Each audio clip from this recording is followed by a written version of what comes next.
هدي القرآن ينادينا يغسل أرواحنا يهدينا فنطوف بفلكه نتعلم هدي القرآن.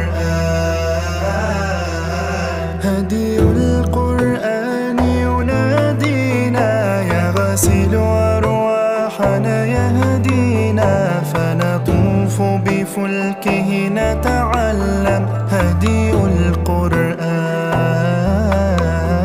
آيات القرآن تنادي بحروف أبلغها الهادي خير البشرية علم